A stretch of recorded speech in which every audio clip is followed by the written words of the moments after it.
Olá, irmãos, tudo bem com vocês? Espero que esteja. Graça e a paz da parte do nosso Senhor Jesus Cristo.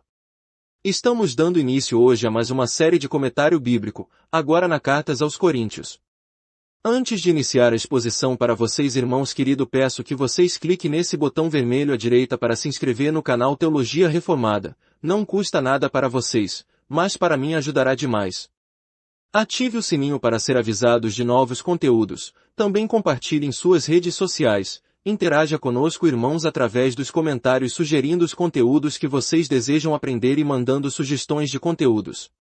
Agora, sem mais demora, vamos à exposição do primeiro capítulo da Carta aos Coríntios. Por Alcemir Júnior. Primeira Carta de Paulo aos Coríntios, capítulo 1, verso 1. Paulo, chamado para ser um apóstolo de Jesus Cristo pela vontade de Deus, e Sóstenes, nosso irmão.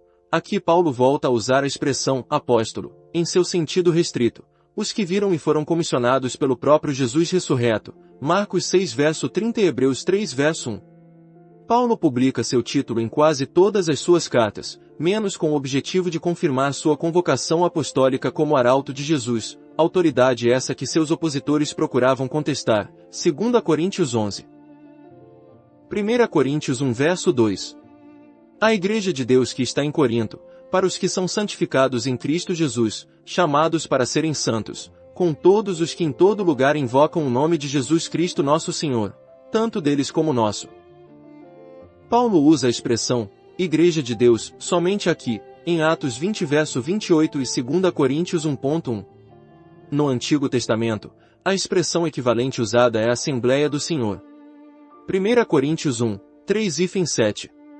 A palavra grega original para dom é charisma, e ressalta, em seu significado, que os dons são resultado da graça de Deus e capacitam os cristãos para ministrar aos membros do corpo de Cristo e ao mundo perdido. Os crentes receberam a capacidade de suprir todas as necessidades da Igreja por meio do Espírito Santo, 1 Coríntios 12 versos 7 a 11, e 1 Coríntios 14 versos 3 a 17. Verso 8. O qual vos confirmará também até o fim, para sedes irrepreensíveis no dia de nosso Senhor Jesus Cristo. Nosso Senhor. 1 Coríntios 1 verso 9. Paulo garante que a fidelidade de Deus se encarregará de manter os crentes firmes até o fim. 1 Tessalonicenses 5 verso 24, e 1 Coríntios 1 verso 8. 1 Coríntios 1 verso 10 a 12. Apolo havia realizado um ministério notável em Corinto, Atos 18 verso 4 a 28, Atos 19 verso 1. Pedro, cujo nome em grego é Cefas, também era muito querido e respeitado. Entretanto, dizia-se que apenas os cristãos judeus o seguiam. Um outro grupo, ainda, se arvorava o direito de ser mais cristão do que os outros. Paulo, que não admitia paulinistas, admoesta a todos que abandonem suas facções religiosas, e se concentrem no fato de que todos os crentes são de Cristo, e a Ele devemos toda a devoção e obediência. Evidentemente que devemos respeito e carinho aos nossos líderes espirituais e amor fraterno para com todas as pessoas. 1 Coríntios 1 versos 13 a 18. 1 Coríntios 1 verso 18. A palavra original grega para poder de Deus é dunamis, Romanos 1 verso 16. Portanto, o Evangelho não tem apenas a capacidade de instruir e educar, mas o poder de transformar a alma de qualquer ser humano, tornando-o santo em Cristo, por meio da ação contínua do Espírito Santo. Atos 1 verso 8.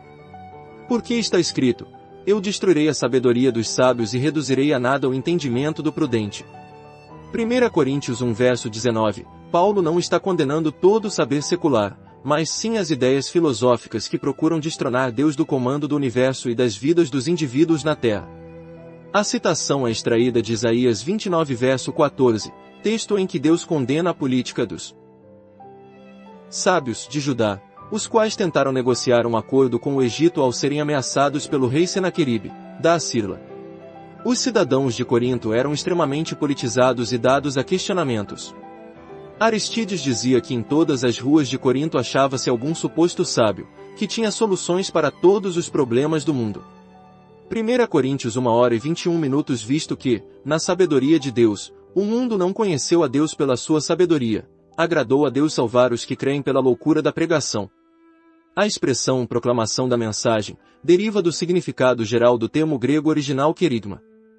A pregação das boas notícias, de que Jesus Cristo, o Messias, o Filho de Deus, encarnado, que morreu na cruz do Calvário e ressuscitou para nossa justificação, santificação e salvação eterna, é simplesmente loucura, insensatez, do ponto de vista de quem está escravizado pelo sistema de valores deste mundo.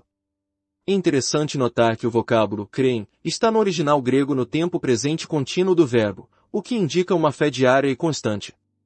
1 Coríntios 1h22:23, Deus colocou o mundo todo sob uma grande prova de fé. Os judeus esperavam um Messias com poderes políticos e militares extraordinários que pudesse colocar Israel sobre todas as nações da terra. João 7:31. A bênção de Deus era compreendida somente a partir da ostentação de símbolos econômicos, políticos e militares, poder e riqueza. Jamais poderiam aceitar alguém amaldiçoado por Deus. Gálatas 3:13. Os gregos escarneciam de uma divindade que, a seus olhos, não tinha sabedoria filosófica e o poder para salvar a si mesmo da condenação. A morte de cruz. Os romanos tinham certeza de que nenhuma pessoa de boa reputação seria crucificada, de maneira que era inconcebível que Jesus pudesse ser divino e ao mesmo tempo um criminoso condenado à pena capital. 1 Coríntios 1:4. Mas, para os que são chamados, tanto judeus como gregos, Cristo é o poder de Deus e a sabedoria de Deus. Deus demonstra sua incomensurável e inacessível sabedoria ao vir à terra em forma humana, na pessoa do seu Filho, para pagar a pena universal que condenava todo homem ao eterno afastamento da presença gloriosa do Senhor. Sem a loucura e a fraqueza da crucificação, não poderia ter havido a sabedoria, o poder da ressurreição e os inumeráveis benefícios decorrentes, que estão à disposição de todos os crentes. Hebreus 11:1 e Gálatas 6:14. 1 Coríntios 1:25-31. Verso 28-31. E Deus escolheu as coisas vis deste mundo, e as coisas que são desprezíveis, sim, as coisas que não são, para reduzir a nada as coisas que são, para que nenhuma carne se glorie em sua presença. Mas vos sois dele em Cristo Jesus, o qual por parte de Deus nos foi feito sabedoria, e justiça, e santificação, e redenção, para que, como está escrito, aquele que se gloria, glorieze no Senhor. 1 Coríntios 1:31. Os próprios cristãos que moravam em Corinto eram testemunhas vivas de que a salvação não depende de boas ações ou da qualidade inerente de certas pessoas.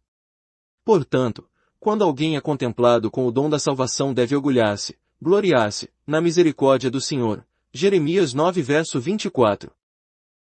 Amém, queridos irmãos, em breve estaremos postando o capítulo 2 de 1 Coríntios. Deus abençoe a todos.